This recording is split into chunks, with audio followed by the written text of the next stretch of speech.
Cavé durante 3 horas seguidas hasta que mis manos sangraron. La pala chocó contra algo metálico y sentí que mi corazón se detenía.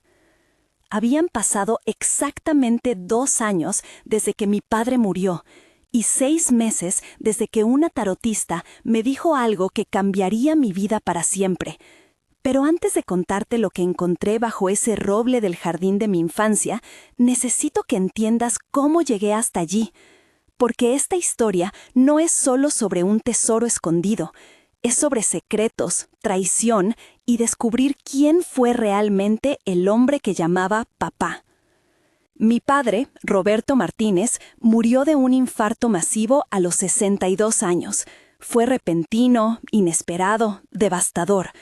Un día estaba ahí, cenando con nosotros, riendo de sus propios chistes malos. Al día siguiente, mi madre lo encontró sin vida en su oficina, desplomado sobre el escritorio lleno de papeles que nunca llegó a ordenar.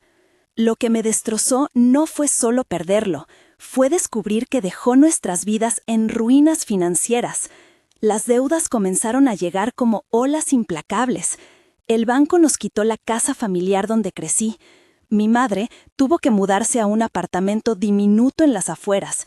Yo, que acababa de terminar la universidad gracias a sus sacrificios, tuve que abandonar mi maestría para trabajar doble turno solo para ayudarla a sobrevivir.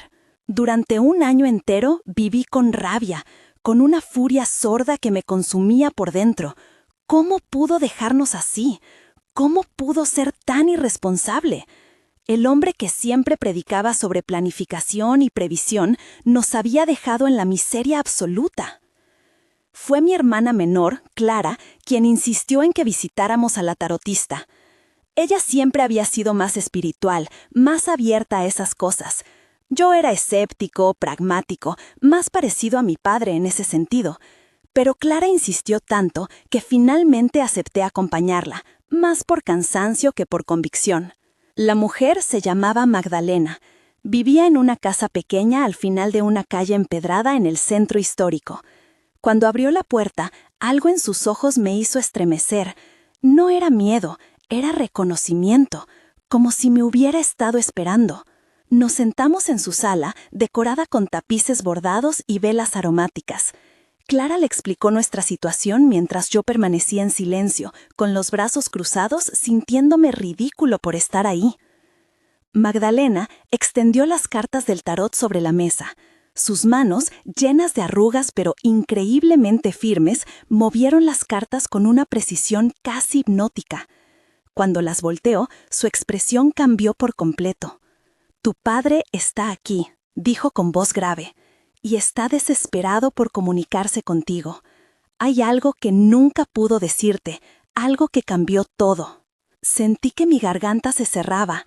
Clara me tomó de la mano, pero yo apenas podía respirar. Magdalena cerró los ojos. «Las cartas muestran engaño, pero no de tu padre hacia ustedes, engaño hacia él. Tu padre descubrió algo horrible antes de morir». Algo que lo aterrorizó tanto que tomó medidas drásticas. «¿Qué medidas?», pregunté, y mi voz sonó más quebrada de lo que esperaba. Escondió todo lo que tenía, todo su dinero, sus ahorros de toda una vida. Lo enterró. Las cartas me muestran un lugar específico, un árbol grande, un roble, en el jardín donde sus hijos solían jugar. Mi corazón comenzó a latir con tanta fuerza que pensé que todos en la habitación podían escucharlo. El roble. Había un roble enorme en el jardín trasero de nuestra casa familiar. El árbol bajo el cual Clara y yo construíamos fortalezas de cartón cuando éramos niños. Si esta historia te está dejando sin aliento como a mí al revivirla, déjame un like y suscríbete al canal, porque lo que viene ahora es aterrador. Magdalena abrió los ojos y me miró directamente. Pero debes saber algo antes de buscar. Lo que encuentres no será solo dinero. Encontrarás la verdad, y la verdad puede ser más pesada que cualquier deuda. Salimos de esa casa en completo silencio. Clara estaba emocionada, casi eufórica. Yo estaba paralizado entre la esperanza y el escepticismo. ¿Era posible? ¿Realmente mi padre había escondido su dinero antes de morir? Durante las siguientes semanas, la idea me consumió. Investigué quién vivía ahora en nuestra antigua casa. Una familia joven con 2 niños pequeños. Tardé 2 meses en reunir el coraje para tocar su puerta. Les expliqué mi situación, omitiendo la parte de la tarotista porque sonaba demasiado ridículo. Les dije que mi padre había dejado algo enterrado en el jardín, algo sentimental, y les pregunté si podía cavar cerca del roble. La pareja se miró entre sí con desconfianza evidente, pero finalmente, después de mucha insistencia y de mostrarles documentos que probaban que esa había sido mi casa, aceptaron. Bajo una condición: ellos estarían presentes mientras cavaba. Fue un sábado por la mañana cuando llegué con una pala, una linterna y el corazón lleno de esperanzas que no me atrevía a admitir ni a mí mismo. El roble seguía ahí, exactamente como lo recordaba, más grande, más viejo, pero imponente y hermoso. Comencé a cavar cerca de las raíces, donde Magdalena había dicho que las cartas indicaban. La tierra estaba dura, compactada por años de lluvia y sol. Mis manos comenzaron a ampollarse, pero no me detuve. 1 hora, 2 horas, 3 horas. Y entonces la pala chocó contra algo metálico. El sonido resonó como un trueno. La pareja que observaba desde el porche se acercó corriendo. Con manos temblorosas comencé a apartar la tierra con las manos. Era una caja fuerte mediana, oxidada, con un candado antiguo todavía intacto. La saqué con ayuda del dueño de la casa. Pesaba muchísimo. Mis esperanzas volaron. Todo era real. Llevé la caja a mi apartamento. Durante horas solo la miré, sin atreverme a abrirla. Clara vino corriendo cuando la llamé. Trajimos un cerrajero que rompió el candado después de media hora de trabajo. Cuando abrimos la tapa, lo primero que vi me dejó sin aire en los pulmones. Había dinero, fajos y fajos de billetes perfectamente ordenados. Pero eso no fue lo que me hizo temblar. Fue lo que estaba encima del dinero. Un sobre amarillo con mi nombre escrito en la letra inconfundible de mi padre. Lo abrí con dedos que apenas podían sostenerlo. Dentro había una carta de 10 páginas escritas a mano. Comencé a leer, y con cada palabra el mundo que conocía se desmoronaba. Querido hijo, si estás leyendo esto, significa que Magdalena cumplió su promesa. Ella es la única persona en quien confié después de descubrir la verdad. Necesito que sepas algo que me destroce escribir, pero que no puedo llevarme a la tumba. Tu madre no es quien crees que es. Me detuve, leí la frase de nuevo, y otra vez. No podía ser real. Continué leyendo con lágrimas ya corriendo por mi rostro. Hace 3 años descubrí que tu madre ha estado robándome durante más de 20 años. Junto con mi socio comercial, tu tío Rodrigo, crearon empresas falsas, cuentas bancarias secretas y desviaron más de $2 millones de nuestros negocios. Cuando los confronté, me amenazaron. Me dijeron que si exponía la verdad, arruinarían todo, que me quitarían a ustedes, mis hijos, que inventarían historias, que me harían parecer un criminal, un loco. Mi hermana Clara leía por encima de mi hombro. Escuché cuando dejó de respirar. Decidí fingir que no sabía nada, pero comencé a mover dinero en secreto. Todo lo que pude salvar lo escondí. Para ustedes, para que cuando yo ya no esté, tengan algo, porque sé que van a quitarles todo. Ya lo están planeando. Escuché sus conversaciones. Tu madre y Rodrigo planean declarar que yo dejé deudas enormes. Van a quedarse con todo el dinero que robaron y hacerme parecer el responsable de la ruina familiar. No pude seguir leyendo. Mis manos temblaban tanto que la carta cayó al suelo. Clara la recogió y continuó donde yo no pude. La carta detallaba todo: nombres de cuentas bancarias, números de documentos, fechas específicas de transferencias. Mi padre había pasado sus últimos meses de vida documentando meticulosamente cada robo, cada traición. Y al final, la revelación más dolorosa. No morí de un infarto natural. Creo que me envenenaron. Los síntomas que tuve las semanas previas no eran estrés como me decían. Investigué por mi cuenta. Alguien estuvo poniendo algo en mi comida. No puedo probarlo, pero lo sé. Si estás leyendo esto, significa que tenía razón. Perdóname por no ser más valiente. Perdóname por no protegerte mejor. Usa este dinero no solo para sobrevivir, sino para buscar justicia. Te amo más de lo que las palabras pueden expresar. Papá. Comenta aquí abajo si alguna vez has descubierto un secreto familiar devastador, porque mi historia apenas está comenzando. Los días siguientes fueron un infierno. Contamos el dinero y había exactamente $1.700.000. Más de lo que habíamos perdido en deudas, pero menos de lo que mi madre y el tío Rodrigo habían robado según los documentos. Contraté un abogado, un investigador privado. Presentamos toda la evidencia. La carta de mi padre, los documentos que había recopilado, las transacciones bancarias que podían rastrearse. Lo que descubrimos fue peor de lo que imaginábamos.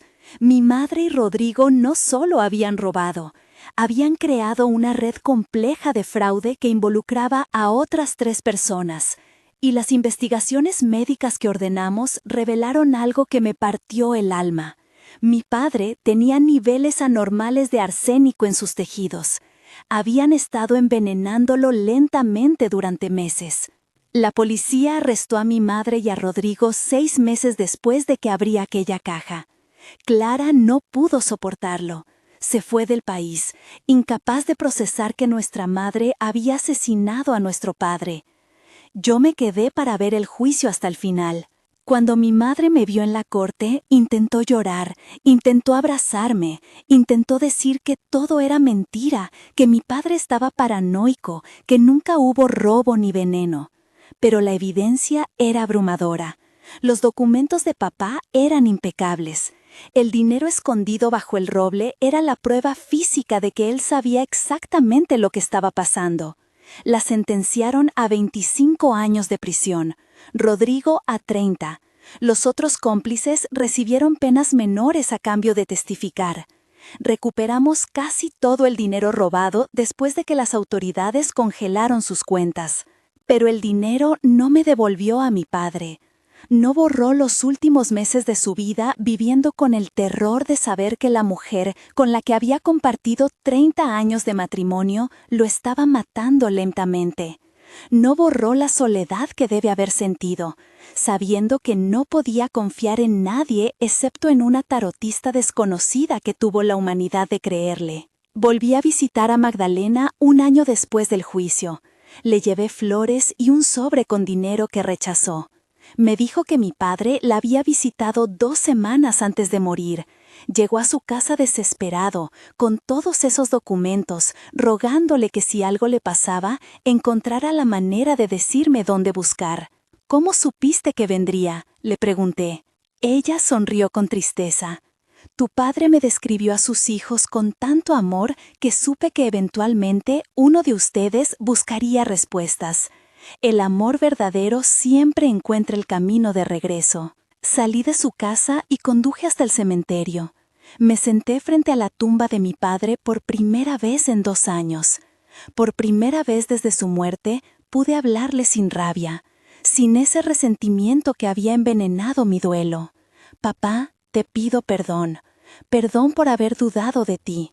Perdón por haber creído, aunque fuera por un momento, que nos habías abandonado irresponsablemente. No nos abandonaste, nos salvaste.